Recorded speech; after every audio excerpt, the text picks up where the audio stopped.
Hi everybody, this is Mrs. Malloy, and this is lecture number 5A, The Russian Revolution and Eventual Rise of Totalitarianism. Alright, so here we go. So today we'll be talking all about the Russian Revolution. Do you remember how Russia withdrew from World War I? Yeah, well, why did that happen? Listen, just like we demonstrated in our World War I simulation, Russia was having quote-unquote family problems back at home.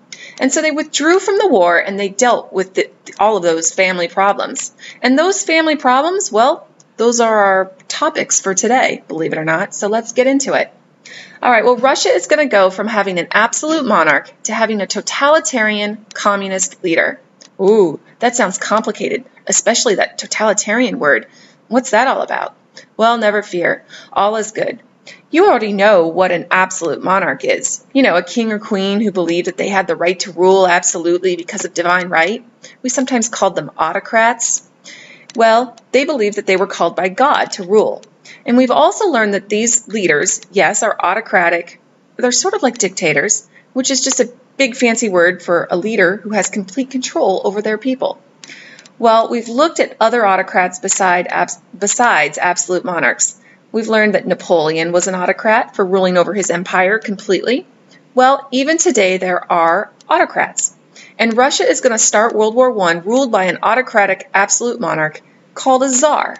And will end World War I with an autocratic leader, a totalitarian dictator. These new autocratic leaders in Russia will reflect a trend throughout Europe beginning in the 1920s, 1930s. A new type of autocrat who was totalitarian, meaning they had total control of all aspects of people's lives. Additionally, these totalitarian autocrats, most of them at least, are going to be communist. And in our World War II lecture and leading up to World War II, we're going to learn all about fascist totalitarianism, which is just a little bit different. So we'll talk about that later. All right, so it's safe to say that Russia experienced the bomb effect of nationalism. Remember from last unit? The Russian Revolution was violent, like the French Revolution, although perhaps a little less bloody. Before their revolution, they had a Czar who ruled. Afterwards, totalitarian dictators. So why did this happen? Why was there a revolution in Russia? Well, remember GENOS? Yeah, that was happening in Russia too. They had government problems, economic problems, new ideas all over the place like communism, other revolutions and events like World War I, and fundamental social inequality. Russia is a perfect example of GENOS in action. All revolutions display the GENOS pattern, remember? 4 of the biggest reasons for the revolution? Well, first and foremost, Czarist rule, or rule by an absolute monarch. People were tired of this autocratic rule, and they felt that they weren't benefiting from it. Secondly, there was civil unrest. There was massive social inequality between the rich and poor in Russia. The third problem facing Russians, well, urban workers. Many workers were so tired of the long hours, low wages, and unsafe working conditions in an industrializing Russia. These workers saw factory owners' lives improving while their own lives never seemed to improve, despite their hard work. So they felt that it was a fundamentally unfair system. Finally, number 4, World War I and nationalism helped make the Russian Revolution happen. All right, well, there were actually 2 revolutions in Russia. The first one actually happened in 1905, and it didn't really work, meaning they didn't get the intended results they were looking for. This took place in 1905 and became known as Bloody Sunday.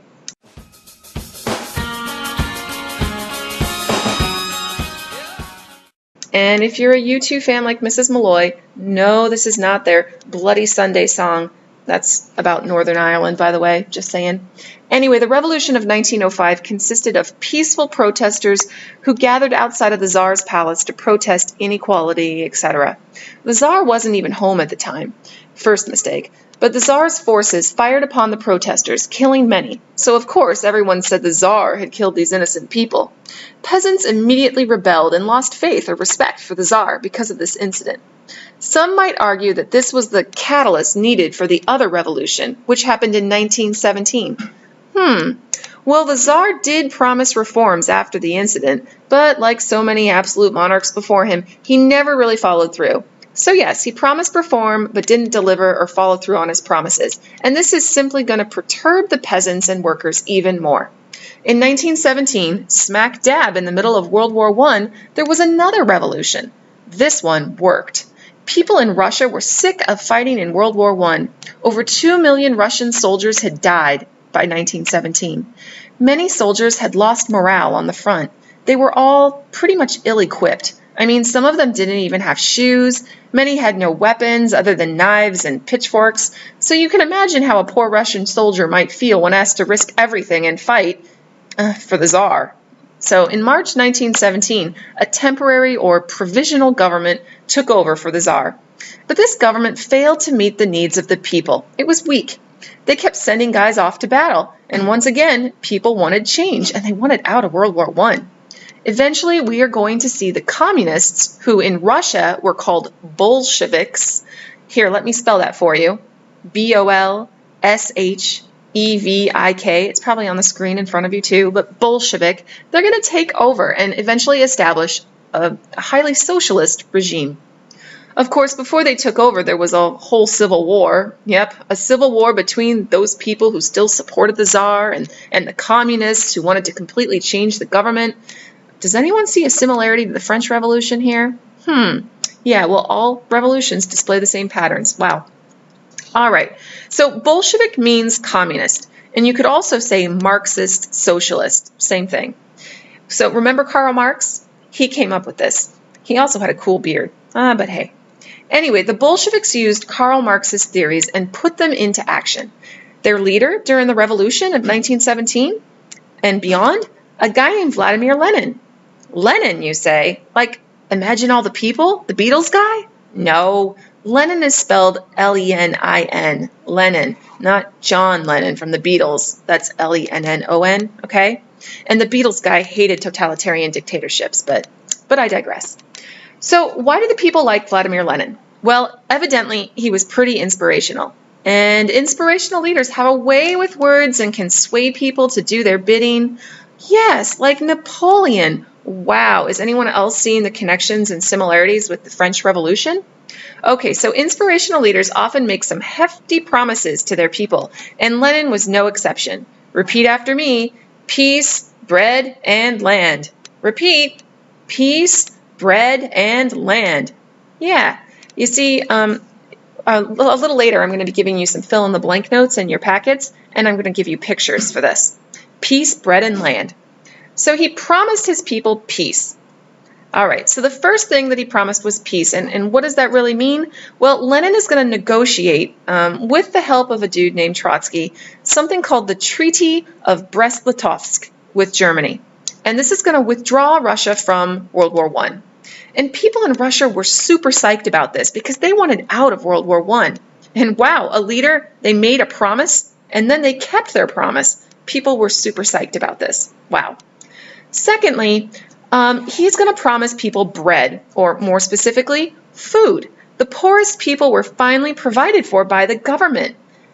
Do you remember when I talked about communism in class and I said, hey, which groups of people in society are most likely to support communism? Well, poor people, naturally, okay? People who are, without food. So people like being taken care of. And when you have very little and then someone comes in suddenly, they swoops in and they give you food, well, wow, enough to eat, finally. So obviously Lenin was supported by the poor and by his soldiers.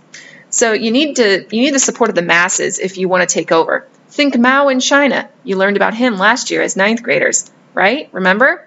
So you need the poor peasants to support you if you want to stage a communist revolution. Finally, Lenin was able to take over because of land. He promised people land. Land was redistributed to the peasants. Before, only rich boyars or noble families had owned land, and poor peasants and serfs worked the land as sharecroppers, never really seeing a profit and always at their master's mercy. People suddenly felt equal because of Lenin. So hey, chalk another one up to Lenin, folks. He's gained support of the masses. Lenin became a totalitarian leader, but he still embodied the ideals of Marxist socialism. And Lenin wasn't as power-hungry as his successor, Stalin. So there was a period of civil war in Russia after withdrawing from World War I. The communists, Red Army, they're going to beat the Tsar's White Army, as it was called. And eventually, the Tsar's family and the army, they're going to, well, lose this civil war, and the Tsar's family was rounded up and later executed. All of them. Not even little Anastasia lived, despite the events presented in Disney's movie. Russia is going to become the USSR after that, which stands for the Union of Soviet Socialist Republics, also called the Soviet Union. Well, Lenin is going to rule as a totalitarian dictator, but many of his changes benefited the general public. His new economic policy helped to boost the Soviet economy by focusing on industrial output and farming. Eventually, the government took over control of all businesses, however. This is called a command economy, in that the government makes all the economic decisions. They decide what to produce, how to produce it, how much to charge. The government does it all. This is opposite of Adam Smith's market economy, in which private individuals make the decisions for a nation's economy. Remember? So please go back and review Adam Smith and Karl Marx, because their ideas will be on your Regents exam. And you need to understand what capitalism and Marxist socialism are, or else you'll turn into one of those people who throw around the term socialism without really knowing what you're saying, and people will think you're super foolish or ignorant. Because all governments today have elements of socialism, and socialism in general is not Marxist socialism, the most extreme type of socialism, okay? All right, well, Lenin got sick and died. Some people thought maybe he was poisoned, and although Lenin had named his buddy Trotsky as his potential successor, and a notorious fellow named Stalin is going to actually take over, not Trotsky. All right, so in 1924, Lenin died, and Joseph Stalin took over, mostly because he was the popular choice. Stalin means man of steel, and it's not Stalin's real name. He gave himself this name. Okay, he changed his name in case you're wondering.